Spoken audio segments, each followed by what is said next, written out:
Capítulo 2. Dos benefícios. Seção 1ª. Da aposentadoria. Artigo 186. O servidor será aposentado.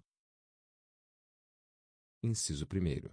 Por invalidez permanente, sendo os proventos integrais quando decorrente de acidente em serviço, moléstia profissional ou doença grave, contagiosa ou incurável, especificada em lei, e proporcionais nos demais casos. Inciso 2º. Compulsoriamente, aos 70 anos de idade, com proventos proporcionais ao tempo de serviço. Inciso 3º. Voluntariamente. A. Aos 35 anos de serviço, se homem, e aos 30 se mulher, com proventos integrais.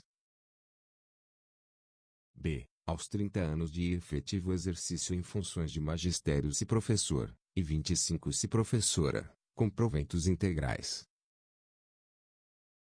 C. Aos 30 anos de serviço, se homem, e aos 25 se mulher, com proventos proporcionais a esse tempo. D. Aos 65 anos de idade, se homem, e aos 60 se mulher, com proventos proporcionais ao tempo de serviço. Parágrafo 1º. Consideram-se doenças graves, contagiosas ou incuráveis, a que se refere o inciso 1º deste artigo, tuberculose ativa, alienação mental, esclerose múltipla, neoplasia maligna, cegueira posterior ao ingresso no serviço público, hanseníase, cardiopatia grave, doença de Parkinson, paralisia irreversível e incapacitante, espondiloartrose anquilosante, nefropatia grave, estados avançados do mal de Paget, osteite deformante, síndrome de imunodeficiência adquirida, AIDS, e outras que a lei indicar, com base na medicina especializada. Parágrafo 2º. Nos casos de exercício de atividades consideradas insalubres ou perigosas, bem como nas hipóteses previstas no artigo 71, a aposentadoria de que trata o inciso 3º, A e C, observará o disposto em lei específica. Parágrafo 3º.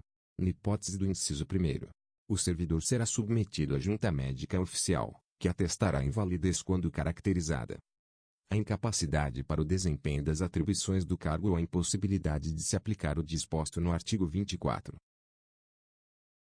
Artigo 187. A aposentadoria compulsória será automática, e declarada por ato, com vigência a partir do dia imediato àquele em que o servidor atingir a idade limite de permanência no serviço ativo. Artigo 188. A aposentadoria voluntária ou por invalidez vigorará a partir da data da publicação do respectivo ato.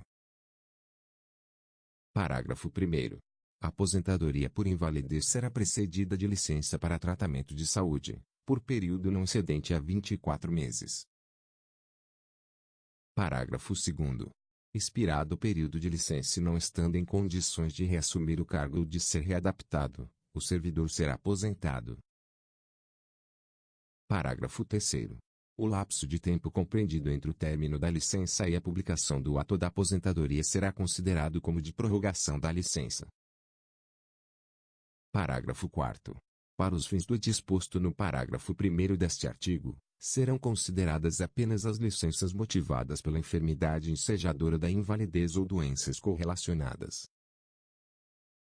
Parágrafo 5º. A critério da administração, o servidor em licença para tratamento de saúde ou aposentado por invalidez poderá ser convocado a qualquer momento, para avaliação das condições que ensejaram o afastamento ou aposentadoria. Artigo 189.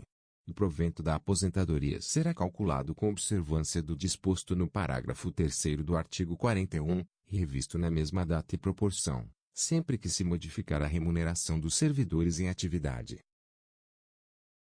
Parágrafo único. São estendidos aos inativos quaisquer benefícios ou vantagens posteriormente concedidas aos servidores em atividade, inclusive quando decorrentes de transformação ou reclassificação do cargo ou função em que se deu a aposentadoria. Artigo 190. O servidor aposentado com provento proporcional ao tempo de serviço se acometido de qualquer das moléstias especificadas no parágrafo 1º do artigo 186 desta lei, por esse motivo, for considerado inválido por junta médica oficial, passará a perceber provento integral, calculado com base no fundamento legal de concessão da aposentadoria. Artigo 191. Quando proporcional ao tempo de serviço, o provento não será inferior a 1/3 da remuneração da atividade. Artigo 192. Revogado. Artigo 193. Revogado. Artigo 194. Ao servidor aposentado será paga a gratificação natalina, até o dia 20 do mês de dezembro, em valor equivalente ao respectivo provento, deduzido o adiantamento recebido. Artigo 195. Ao ex-combatente que tenha efetivamente participado de operações bélicas, durante a Segunda Guerra Mundial, nos termos da Lei nº 5.315, de 12 de setembro de 1967, será concedida a aposentadoria com provento integral, aos 25 anos de serviço efetivo. Seção 2ª. Do auxílio natalidade. Artigo 196.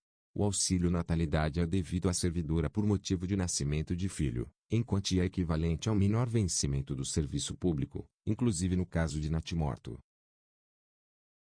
Parágrafo 1º. Na hipótese de parto múltiplo, o valor será acrescido de 50%, por nascituro. Parágrafo 2º. O auxílio será pago ao cônjuge ou companheiro servidor público, quando a parturiente não for servidora. Seção 3ª. Do salário família. Artigo 197. O salário família é devido ao servidor ativo ou inativo, por dependente econômico. Parágrafo único. Consideram-se dependentes econômicos para efeito de percepção do salário família. Inciso 1º. O cônjuge ou companheiro e os filhos, inclusive os enteados até 21 anos de idade ou, se estudante, até 24 anos ou, se inválido, de qualquer idade. Inciso 2º. O menor de 21 anos que, mediante autorização judicial, viver na companhia e às expensas do servidor, ou do inativo.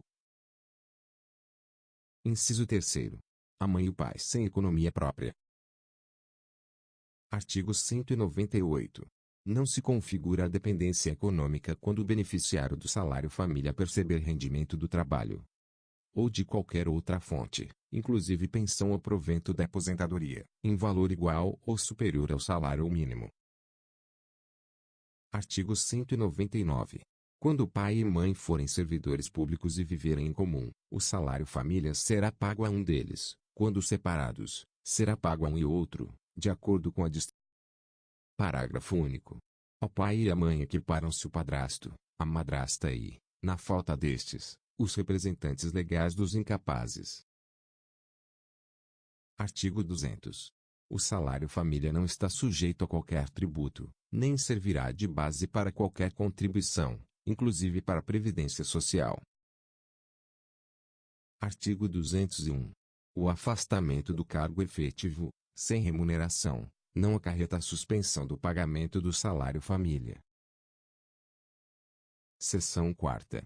Da licença para tratamento de saúde.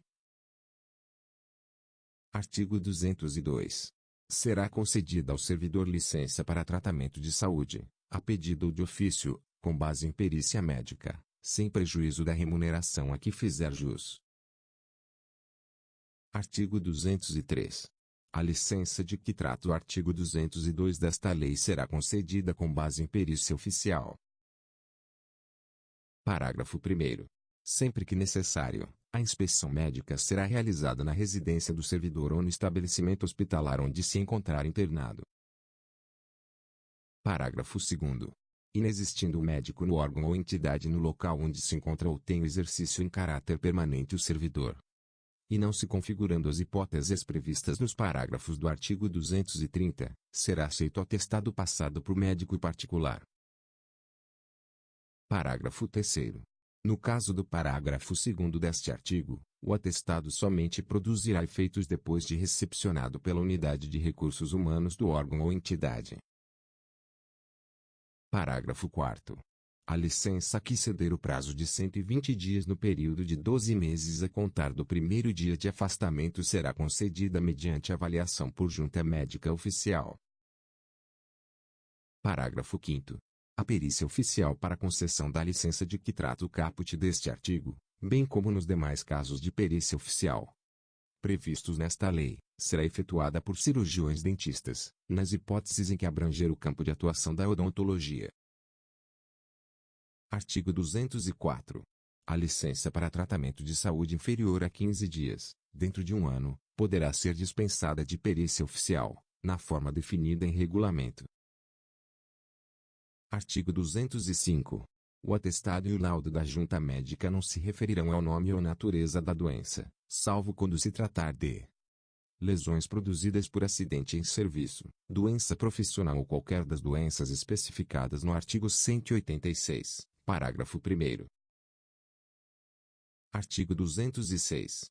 O servidor que apresentar indícios de lesões orgânicas ou funcionais será submetido à inspeção médica. Artigo 206-A. O servidor será submetido a exames médicos periódicos, nos termos e condições definidos em regulamento. Parágrafo único. Para os fins do disposto no caput, a União e suas entidades autárquicas e fundacionais poderão: Inciso 1º. Prestar os exames médicos periódicos diretamente pelo órgão ou entidade a qual se encontra vinculado o servidor. Inciso 2º. Celebrar convênio ou instrumento de cooperação ou parceria com os órgãos e entidades da administração direta, suas autarquias e fundações. Inciso 3º.